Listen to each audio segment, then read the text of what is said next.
حضور اللہ تعالیٰ کے فضل سے آج کی اس مجلس میں 56 مہمان تشریف لائے، ان میں 14 خواتین شامل ہیں جن میں جو نصرت ہال میں تشریف رکھتی ہیں۔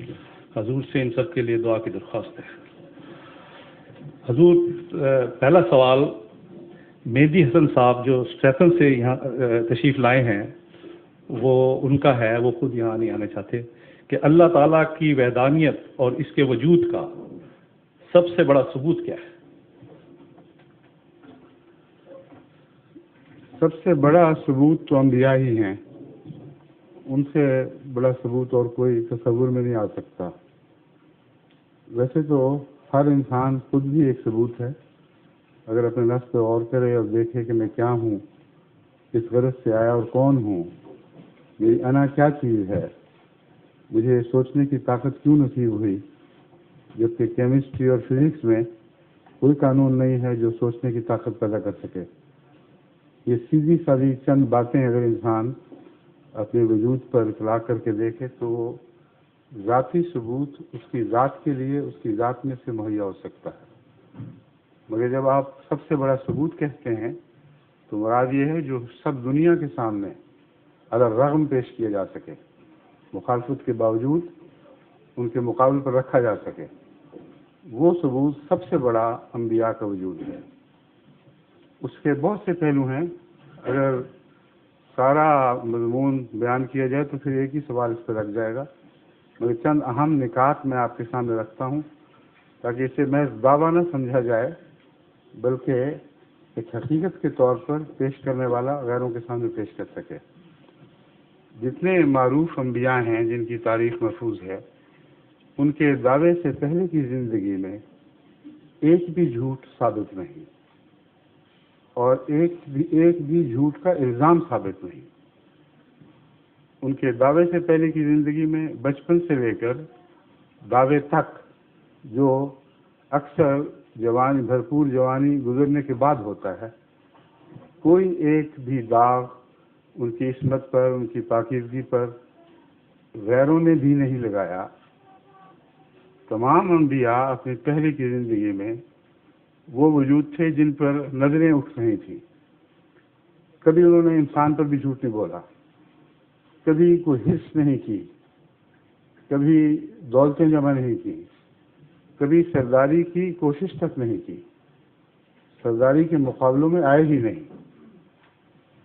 اچانک جب یہ کہتے ہیں کہ ہمیں خدا کا پیغام ملا ہے اور وہ یہ ہے، تو یہ سب سے بڑے تعجب کی بات ہے کہ نفسیاتی لحاظ سے یہ ممکن کیسے ہے کہ ایک شخص جو لوگوں کے معاملے میں، انسانوں کے معاملے میں امین ہو، بغیر نفسانی خواہش کے رہا ہو، اس کی کوئی بڑائی کی آرزو ثابت نہ ہو، وہ اچانک خدا کی طرف جھوٹ منسوب کرنا شروع کر دے۔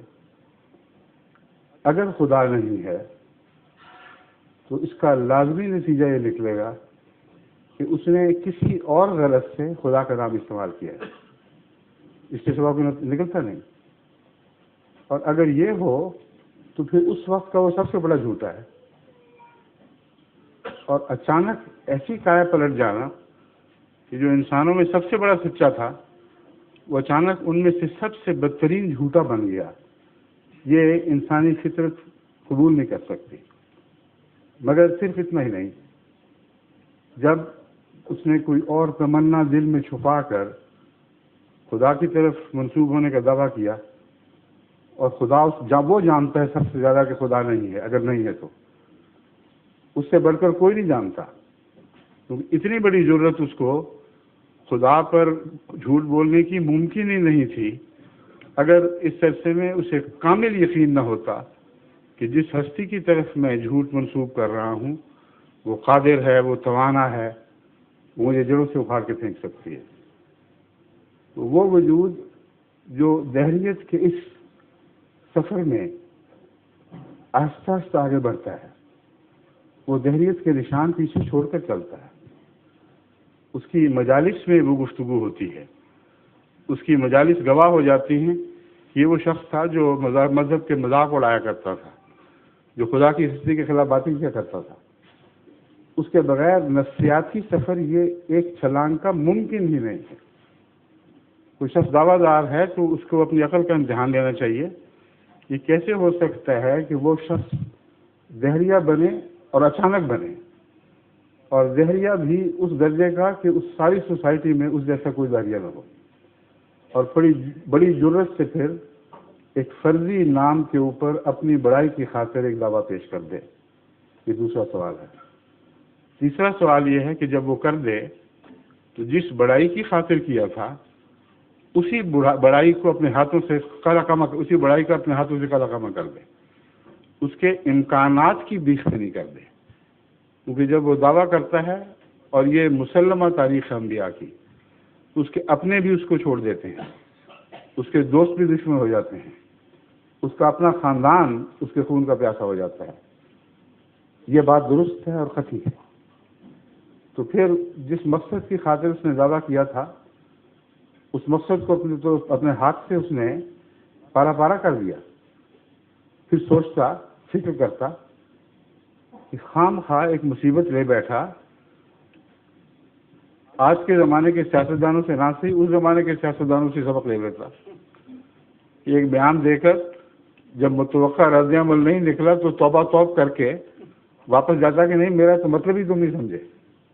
میں نے کب کہا تھا کہ مجھے خدا نے کچھ بنایا ہے اور خدا نے مجھے ایک مقصد کے لیے کھڑا کیا ہے. اکیلا ساری سوسائٹی کے خلاف اپنوں کو غیر ہوتے ہوئے دیکھتے ہوئے، غیروں کو اور بڑھ کر دشمن بنتا ہوئے دیکھتے ہوئے اس دعوے پہ قائم رہتا ہے. کون سا سہارا ہے جو اس کڑے وقت میں اس کا ساتھ دیتا ہے؟ اگر یقین نہ ہو کہ خدا ہے تو یہ ممکن نہیں ہے کہ وہ یہ کردار ادا کر سکے. پھر دعوے یہ کرتا ہے کہ میں ایک رہ گیا ہوں بس، اور میرا خدا میرے ساتھ ہے. تم زور لگاؤ، ساری طاقتیں استعمال کر لو، تم مجھے مٹا نہیں سکو گے. اور یہی ہوتا ہے.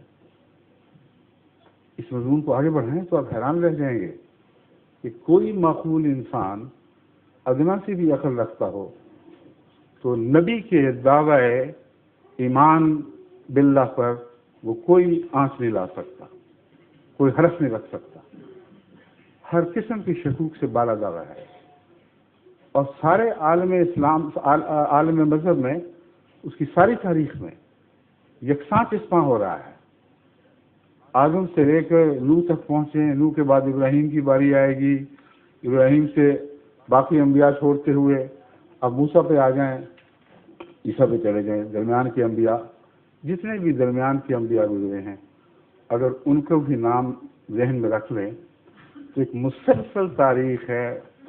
انسان کی تہذیب کی تاریخ کے ساتھ ساتھ مسلسل پہلو پر پہلو چل رہی ہے اور قطعی ہے. اس میں آپ کوئی تبدیلی نہیں دیکھیں گے. اور پھر دنیا کی ہر جگہ یہی بات ہوئی ہے. ہندوستان میں آئیں تو کرشنا کا وجود ہمیں نظر آتا ہے. سارے مقابلوں کے باوجود اس کرشنا کی بات نہیں کر رہا جس کو ہندو خدا سمجھتے ہیں. اس کرشنا کی بات سمجھ کر رہا ہوں جس کے متعلق ایک حدیث میں آتا ہے کہ کان فی الہند نبی، ہند میں بھی ایک نبی تھا، اسمہ کاہن، اس کا نام کاہن تھا.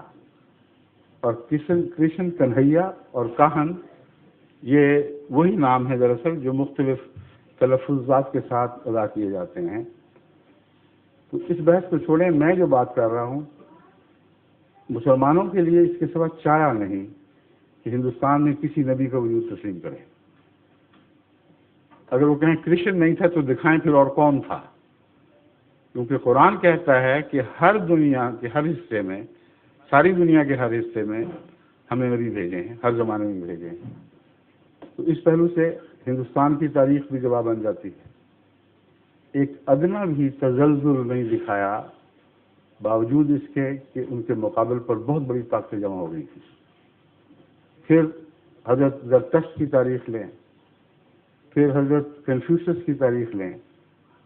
دنیا میں جتنی بڑی بڑی قومیں مذہب کے نام پر قائم ہوئیں اور آج تک زندہ ہیں اور مضبوطی سے دنیا میں مستحکم ہو چکی ہیں، ان سب کی ایک ہی تاریخ ہے جو دہرائی جا رہی ہے.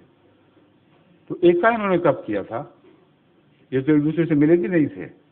ان کے زمانے جدا جدا تھے، ملک الگ الگ، پھر کیسے ممکن ہے کہ ان سب نے ایک ہی اسکیم سازش سے سوچی ہو اور ایک ہی فیس پر پھول کی طرح کھلے ہوں اور ہر پتی اسی طرح کھلی ہو جس طرح دوسرے پھولوں کی کھلتی چلی گئی؟